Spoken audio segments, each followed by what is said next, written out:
Olá, bom dia. Oi, bom dia, professora Adriana. Eu vou fazer...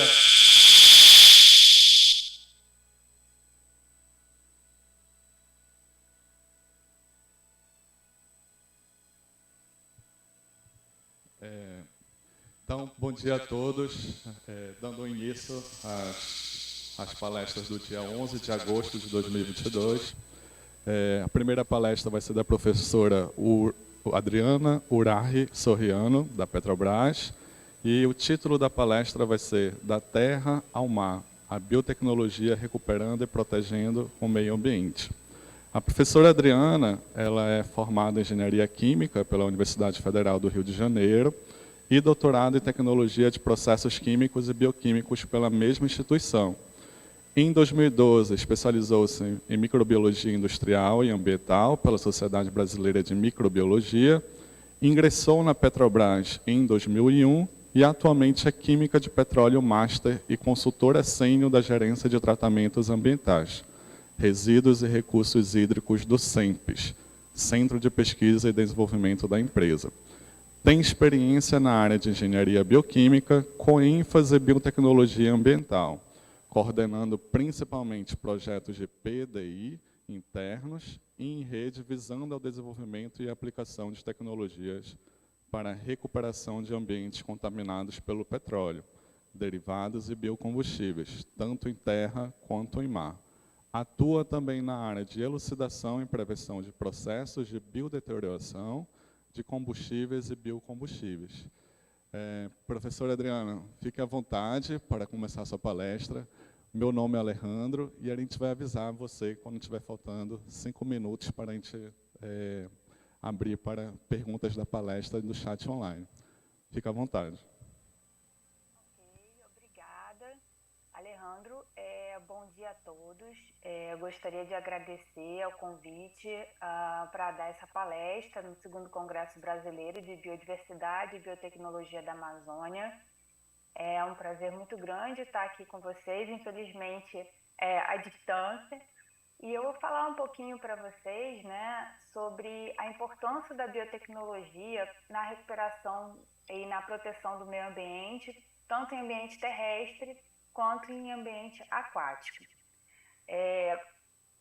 E para isso, eu vou passar um panorama, né, de como a gente vem inserindo a biotecnologia, vem utilizando a biotecnologia, né, na recuperação e proteção do meio ambiente ao longo dos 25 anos de pesquisa e desenvolvimento e inovação nessa área, né? Então, vou falar um pouquinho do que a gente já conquistou, do que a gente está fazendo agora e aonde a gente pretende chegar, sempre tentando assim, destacar, né, o papel da biotecnologia. Então, começando há 25 anos atrás, né, período em que, coincidentemente, eu estava ingressando aqui no CENPES, ainda como pesquisadora, né, na parte como bolsista de doutorado, né, o que eu encontrei aqui, né? Encontrei uma situação assim, de preocupação com a contaminação do solo, né? Principalmente nas áreas de tratamento de resíduos, os conhecidos land farming da companhia, né? Situação de disposição de borras, de passivos ambientais e também uma preocupação crescente com a contaminação do solo de águas subterrâneas. Isso é o que estava acontecendo na época.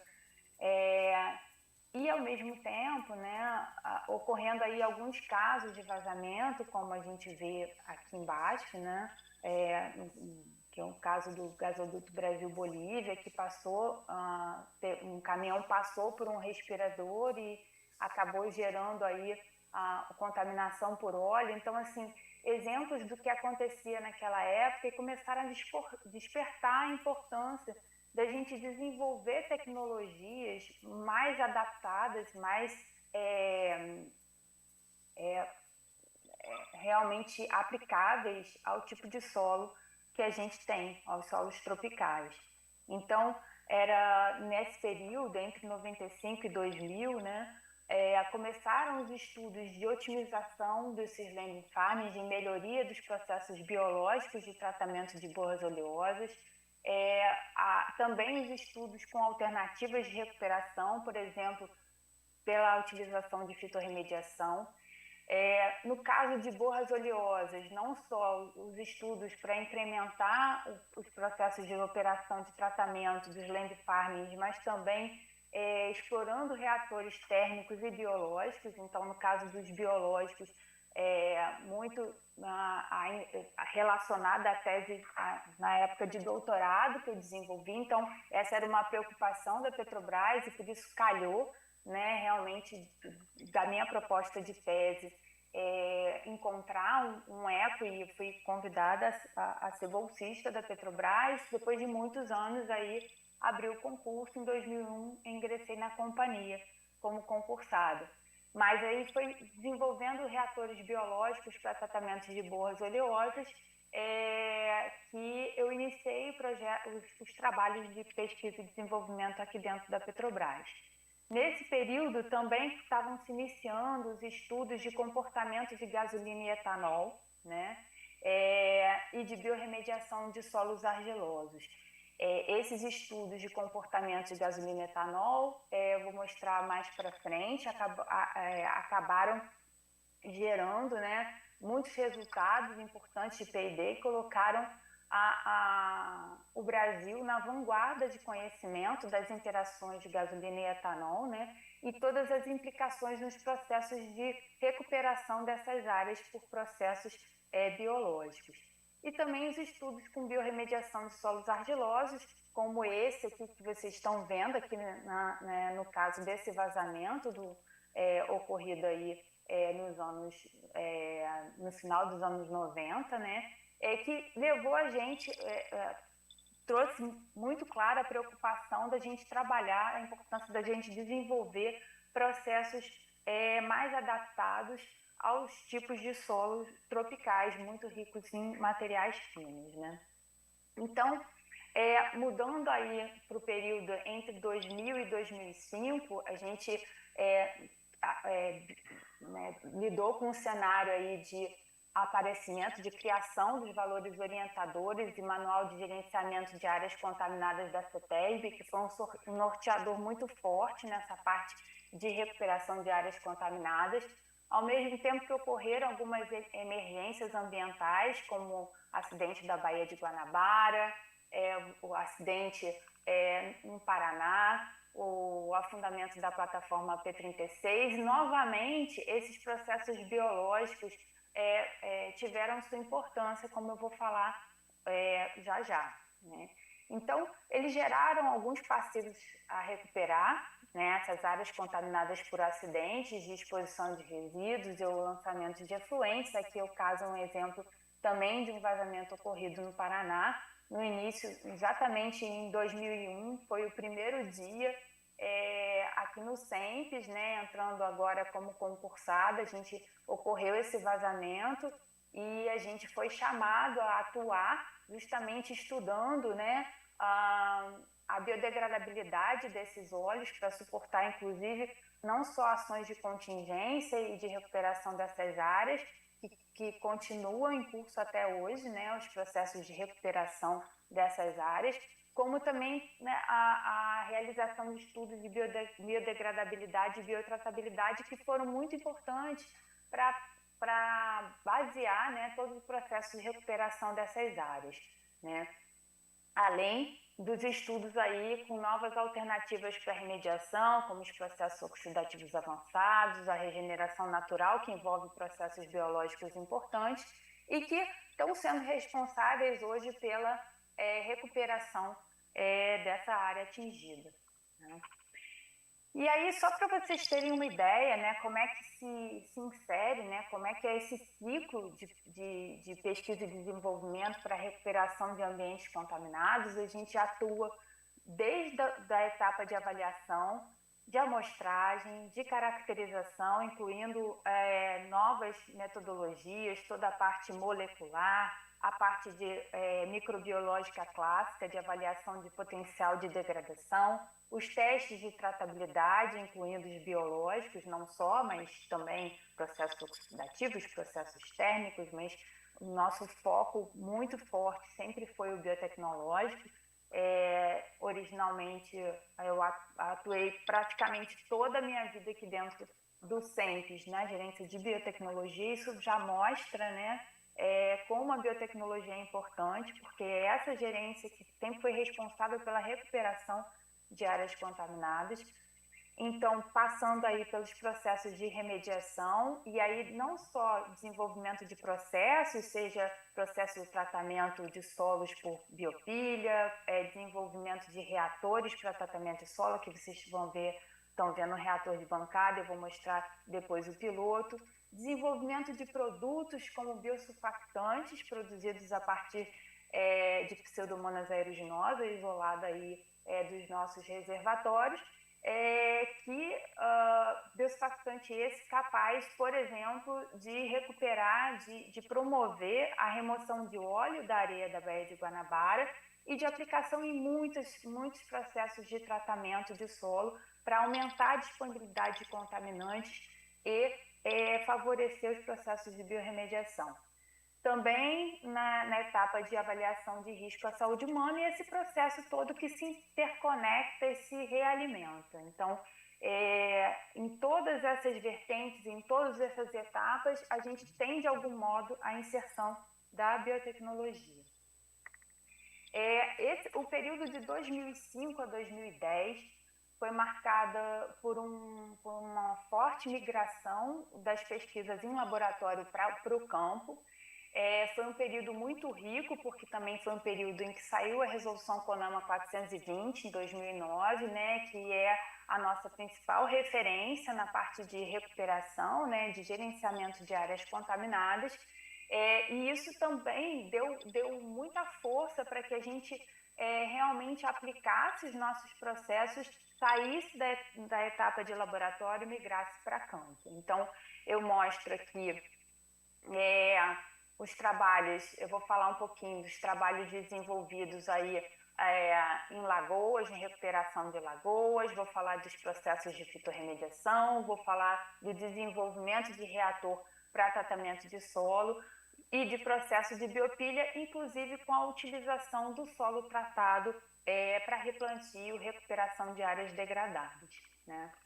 Então, um exemplo aí de migração do laboratório para o campo, o bioreator piloto para tratamento de solos, que eu mostrei lá, começou, né, com aquelas pesquisas ainda em frasquinhos, né, avaliando o comportamento de solos argilosos e como que a gente poderia explorar a própria microbiota nativa, como a gente poderia estimular a microbiota do próprio solo na recuperação desse solo, utilizando um sistema que favorecesse o processo de degradação, acelerasse o processo de degradação. Ou seja, através do controle de nutrientes, de mistura, de aeração.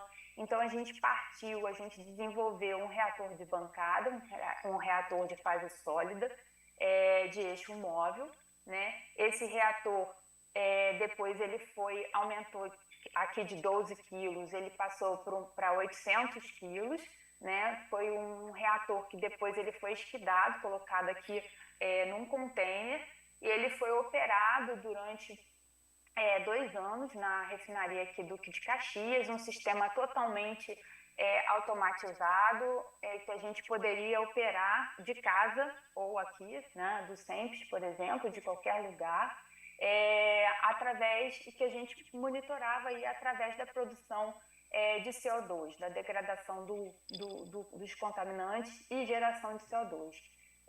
Esse reator ele foi patenteado, né, ainda é um reator de bancada, é uma patente Petrobras, e gerou para a gente vários tipos de publicações, destaques, prêmio inventor, e aqui tem um exemplo de artigo científico, né, em que a gente explorou bastante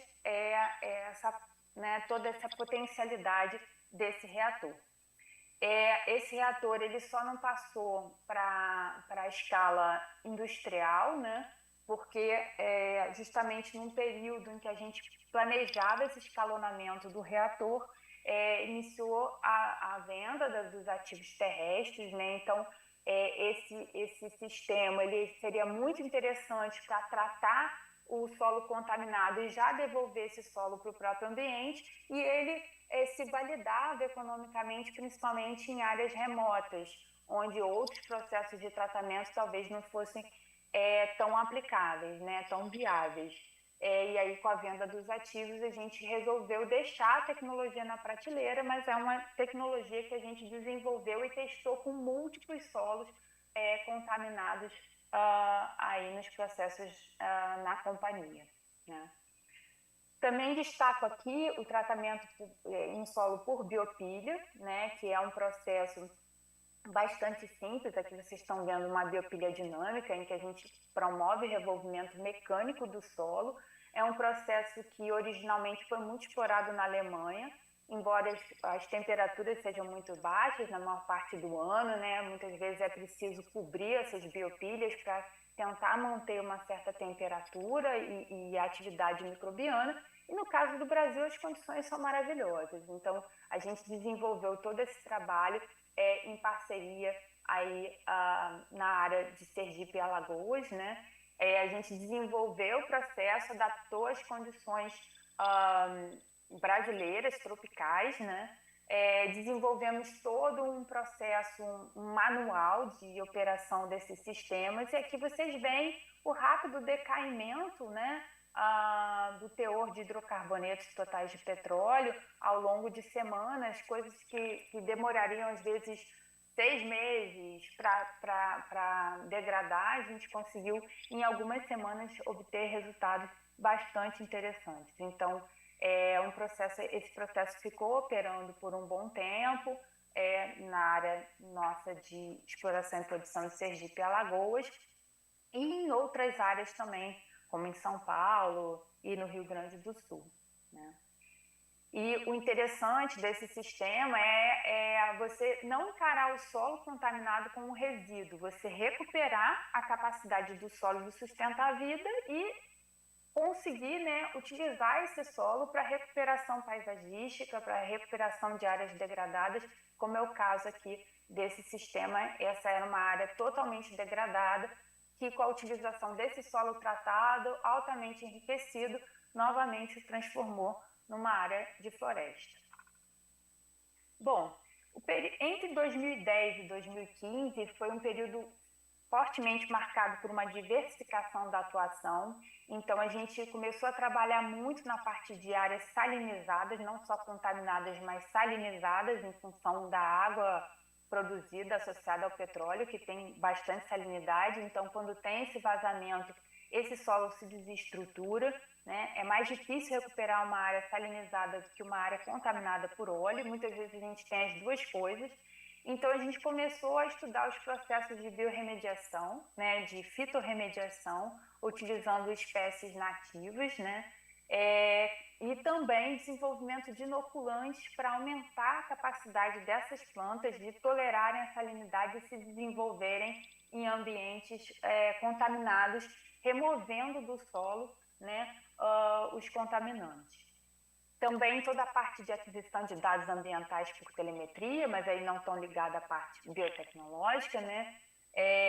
Com um aumento também da participação de biocombustíveis na matriz energética, a gente começou a estudar muito o comportamento ambiental que a gente já vinha estudando, no caso misturas de gasolina e etanol. Começamos a estudar também os efeitos de biodiesel, das misturas diesel e biodiesel.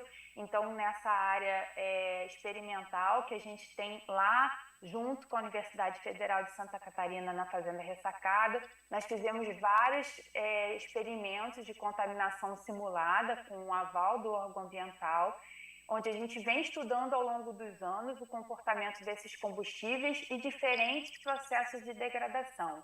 Eu vou falar mais à frente um pouquinho, porque a gente está justamente na fase final de recuperação das áreas fontes aqui, e os processos biológicos estão sendo fortemente utilizados. E no Brasil e no mundo foram ocorrendo outros acidentes, né, como esse vazamento da Chevron, vazamento da BP, lá no Golfo do México, e aí esse cenário começou a despertar para a importância da gente pensar em outros processos, em processos aplicáveis a vazamentos de óleo em mar, né?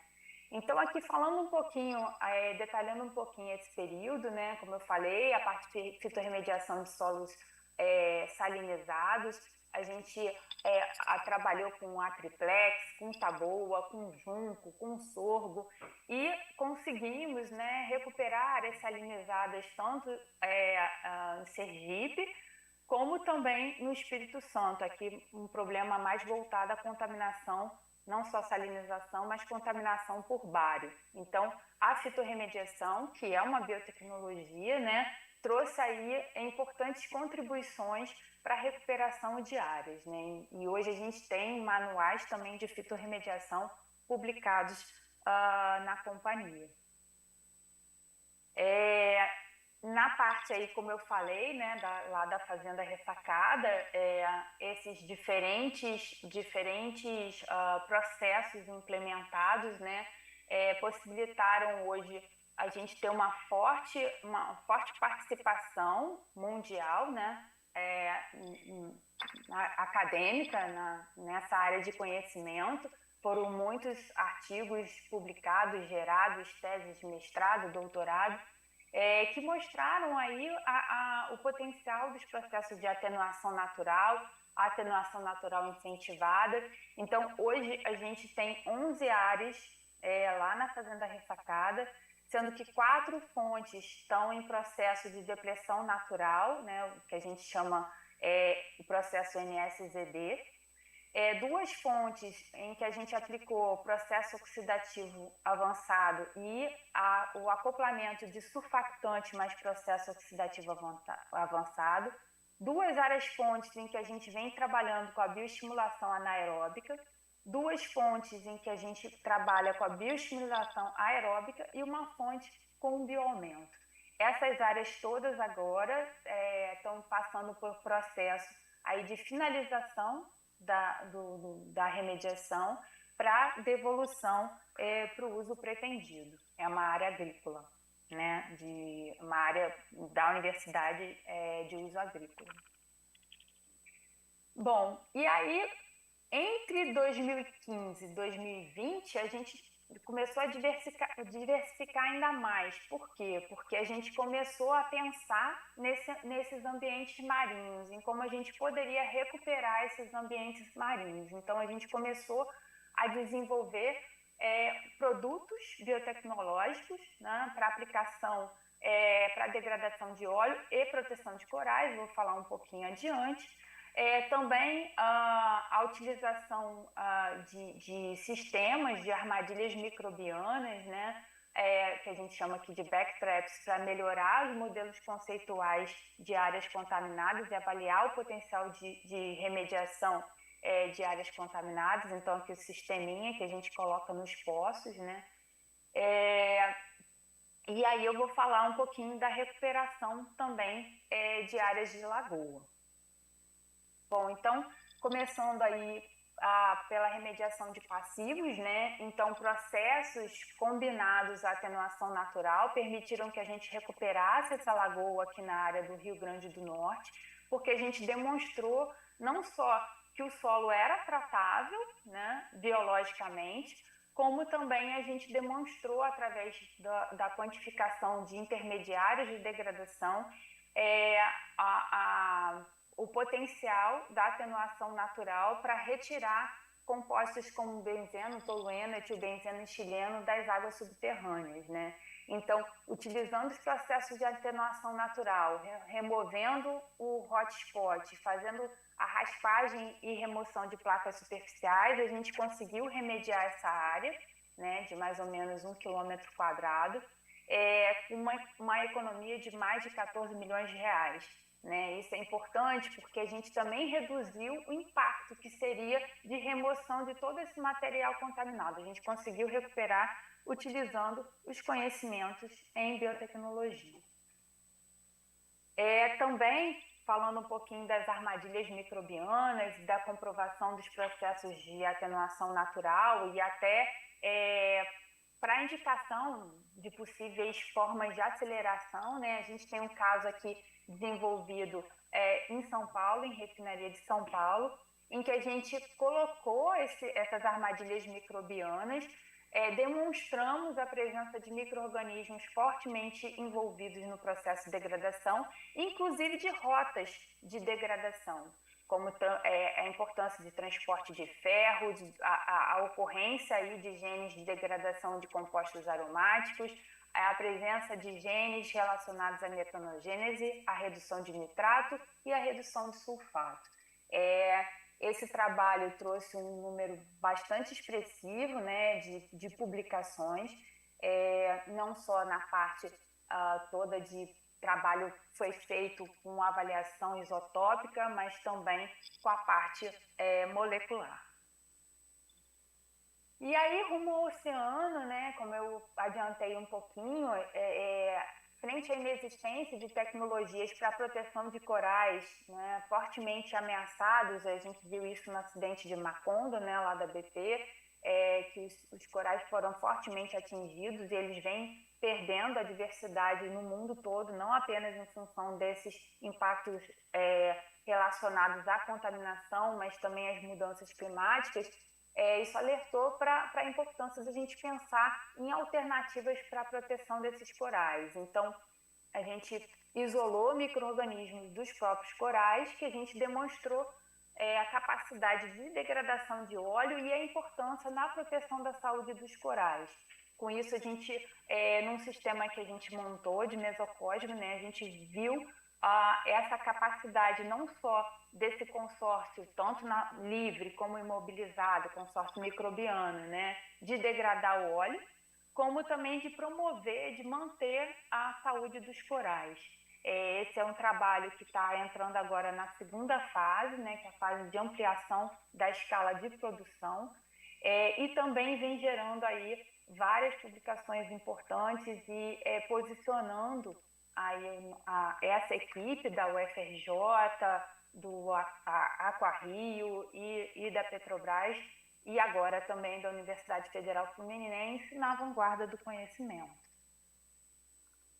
E essa inovação continua, né? A gente, ao longo aí desses anos, entre 2020 e 2025, a gente continua trabalhando fortemente nesses processos de avaliação da depressão de contaminantes na fonte, no desenvolvimento de protocolos de remediação, na otimização de bioprocessos, seja através da utilização de planejamento de experimentos, utilização de inoculantes, ferramentas moleculares, né? Também trabalhando aí na via de avaliação de risco ecológico e na continuação do desenvolvimento de bioproduto para degradação de feições oleosas e proteção de corais. E depois, né, o que a gente pretende fazer, onde a gente quer chegar? É muito importante não só a gente gerar tecnologia e demonstrar como a gente faz nos campos, mas a gente realmente incorporar essas tecnologias no nosso dia a dia. Esse é um desafio. Um desafio que muitas vezes também envolve uma negociação com os órgãos de controle ambiental, com os diferentes atores envolvidos. Para isso, a gente precisa de uma parceria muito forte de todas as áreas, de todas as entidades, de todos os grupos,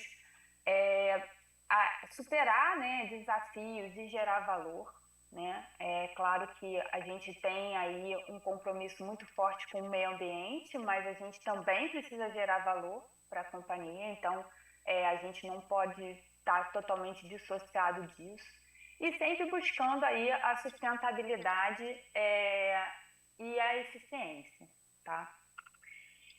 Então, aí agora uns questionamentos, reflexões e provocações. Eu acho que, pelo exposto, ficou claro aí o papel da biotecnologia nessa trajetória. Ao longo dos 25 anos, foram inúmeros os projetos, aqui eu citei alguns, né, em que a gente fortemente teve a biotecnologia como aliado, tanto para a proteção de meio ambiente, recuperação de ambiente terrestre como marinho, né?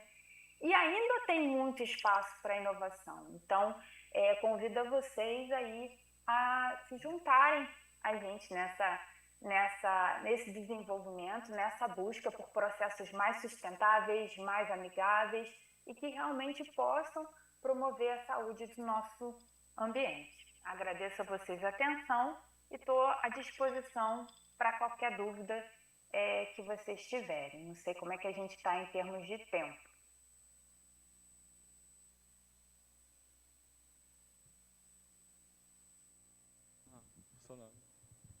Alô? Obrigado, professora Adriana.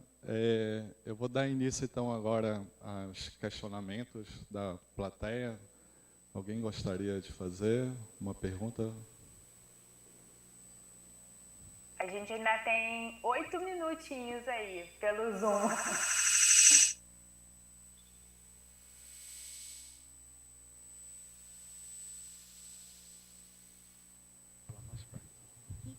Parabéns, Adriana, excelente contribuição. A minha pergunta é na linha do o que já está comercial, em termos de proteção de corais, porque nós tivemos no Nordeste o desastre do óleo e já temos problemas sérios com os corais. Então, é nessa linha, o que é realmente comercial, ou ainda falta uma etapa, o que prejudica, não é? Todo esse trabalho já feito em laboratórios para passar, né, para atuação real no meio ambiente. Obrigada. Obrigada pela pergunta. Realmente essa é uma pergunta vital aí. Eu acho que a grande dificuldade é que se demorou bastante tempo para perceber a importância desses organismos, né, e da importância de criar processos para protegê-los, né. Quando a gente estava justamente tinha acabado esses experimentos que foram pioneiros, né, a gente fez toda uma busca, levantamento patentário, realmente bastante inovadora a pesquisa, né? Quando a gente terminou essa primeira fase, que é demonstrar o conceito e provar que seria interessante para a gente poder fazer o escalonamento, ocorreu esse acidente no Nordeste. A gente foi chamado, né, a contribuir, e a Petrobras contribuiu bastante, né, mas a gente não tinha a produção comercial desse bioproduto, que é justamente o que a gente está agora nessa fase 2. No mundo, esse conceito da utilização de probióticos para a recuperação de corais foi lançado justamente pela professora Raquel, que coordenou a primeira fase desse projeto. Atualmente ela está na Arábia Saudita, na CAUST, e continua contribuindo aqui com a equipe, né? E a gente vai dar continuidade a esse trabalho. Então, assim, é um trabalho muito novo. Essa utilização dos micro-organismos como probióticos para corais e degradação de óleo é realmente algo bastante inovador, né? Então, a gente tem agora toda a dificuldade de crescer e manter esses micro-organismos para que a gente comercialmente possa produzir e aplicar em sistemas que podem ter dimensões bastante variadas. Eu acho que esse é o principal entrave, né, e é o que a gente pretende resolver nessa segunda fase de projeto. Alguém gostaria de fazer mais uma pergunta? Mais uma? Tá bem, Adriana. Eu desejo muito sucesso para proteger nossos corais de Alagoas, viu, da APA dos Corais. O reator que você tratou o solo em relação aos hidrocarbonetos, ele está em operação? Foi usado nesse episódio, que nós também pode ser usado em areia contaminada? Sim, Petróleo? o reator ele pode ser usado em areia contaminada. Ele não deve ser usado no caso para tratamento de resíduos, né, tipo de borras oleosas, porque realmente não se destina a isso, mas Assim, a recuperação de solos, sendo solos arenosos, é até mais simples de tratar, porque a grande dificuldade, a gente desenvolveu muito reator por conta dos solos argilosos, porque a dificuldade de promover a aeração desse solo é bem maior. Embora os solos, né, arenosos também tenham seus problemas relacionados aí à retenção, né, de nutrientes e tal. Mas é mais fácil até tratar um solo arenoso, via de regra, no reator do que os solos argilosos. A questão é se esses solos arenosos não tiverem uma boa uma microbiota muito ativa. E nesse caso, a gente pode trabalhar também com a inclusão de micro-organismos, né, com bioaumento. É uma possibilidade também desse reator. Ele não foi escalonado, ele permaneceu em escala piloto pelos aqueles motivos que eu coloquei. A companhia não achou viável fazer esse escalonamento sem uma garantia de comercialização por conta das áreas onde a gente demonstrou a viabilidade de tratamento, nas áreas mais remotas. Mas é algo que pode ser licenciado para outras situações, outras companhias. Né? Obrigado, professora Adriana. Tássia, tem alguma pergunta no chat? Não? Então, professora Adriana, em nome da organização do Bionorte, obrigado pela disponibilidade e pela brilhante palestra. Por nada, eu que agradeço.